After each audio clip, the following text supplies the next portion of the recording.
The courage of Othniel, the great story of the first deliverer. The Israelites, who had crossed the Jordan River, were building their lives in the promised land of Canaan. After their great leader Joshua, who had led them to victories and peace, had passed away and returned to the earth, the initial times were very peaceful. Each tribe was busy enjoying the lands allotted to them, harvesting from ripe fields and raising their families. But, as time passed, a subtle change began. The young men were enchanted by the splendor of the festivals held by the Canaanites, and the visual beauty of their gods like Baal and Ashtoreth. "Our God is invisible. Their gods stand as beautiful statues," some muttered. Slowly, their devotion to the Lord waned. Into the fortress of deep faith they had built in their hearts, doubt and external ideas began to creep in. The Lord witnessed this state and was deeply grieved. His chosen people had forgotten to remember him. Instead of love, they had chosen arrogance. "If you forget my laws, you will also lose my protection," he had warned. His warning came true. From the north, a terrible sound was heard. The neighing of horses, the roar of chariot wheels, and the war cries of soldiers felt like they were drawing closer with each passing day. Kushan-Rishath, king of Mesopotamia, invaded the borders of Israel with his armies.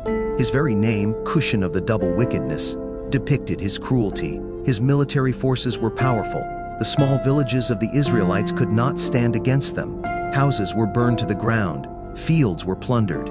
Young men were captured and sold as slaves. The remaining people were forced to pay heavy taxes and kneel at the feet of that cruel king. This terrible oppression lasted 8 long, arduous years. The people's hope was fading bit by bit.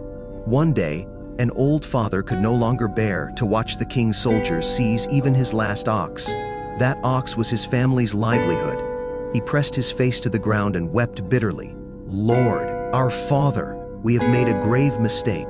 We forgot you. Forgive us. Deliver us from this hell." His cry became another's cry. That same prayer spread throughout an entire village, and then throughout the whole nation. The people let go of their pride, were brokenhearted, and prayed to the Lord with their whole hearts. Their voices reached the heavens, mingled with their tears in the dust. That prayer reached the ears of the Lord seated on his throne. His anger was replaced by compassion. "All right, the time has come to answer my people's cry. I will send them a deliverer, a guide," he decided. His gaze fell upon an ordinary village in the tribe of Judah. There, a young man named Othniel was plowing his father's fields. He was a quiet but resolute man. He was the hero who had married the daughter of his brother Caleb. He was honest in his everyday routine tasks, but deep in his heart, he was grieving over his people's suffering. Suddenly, a bright light covered the field. Othniel stood bewildered. The Spirit of the Lord descended upon him like a mighty power. It was not just physical strength, but also mental courage and spiritual boldness. "Othniel," a voice resonated from the depths of his spirit. "Arise, I have chosen you. Go and free my people from bondage. I will go before you. I will be with you. I will give you victory." In that moment, all of Othniel's doubts flew away. His heart was filled with confidence. Othniel acted immediately. He went from village to village, gathering young men who were broken-hearted but now showed hope. "The Lord will fight for us. Believe. Follow me." He encouraged them. Their military force was not large, but their faith was great. Othniel was a skilled military planner. He moved his small force cleverly and identified the weak point in Kushan-Rishath's army. On a dark night, they launched a surprise attack. The darkness of the night provided good cover for the invaders. Othniel's small army slithered forward like a snake and surrounded the enemy camp. Crying out the name of the Lord, they advanced. Kushan-Rishath's troops were completely confused by the sudden assault. Many were slain by the sword while still in a drowsy state. The sound of war, the clashing of swords and shouts filled the sky. Othniel led his troops from the front. Because the Spirit of the Lord was upon him, his every step, his every sword stroke, was of extraordinary strength. The enemies screamed, "These are not ordinary men, God is with them," and fled in terror. Finally, Othniel advanced towards the royal tent where Kushan-Rishath was stationed. The two great warriors clashed. Sword struck against sword. But before the truth of the Lord, the enemy's evil could not stand. Othniel defeated and overthrew that cruel king.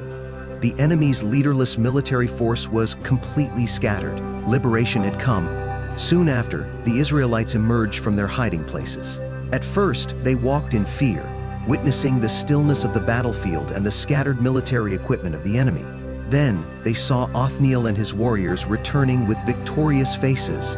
A great cheer arose. "Freedom! We are free!" the people cried out. Parents lifted and hugged their children. Widows shed tears, but this time tears of joy. The chains of 8 years of slavery had been broken. The people surrounded Othniel and praised him, saying, "You are our leader.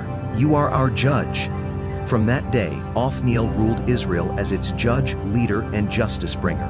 He established peace and justice among the people. Once again, the laws and worship of the Lord were centralized. The people learned from their mistakes and repented. For all the days Othniel lived, 40 full years, the country was very peaceful and prosperous. The fields were green again. The vineyards bore fruit. Children played in the streets without fear.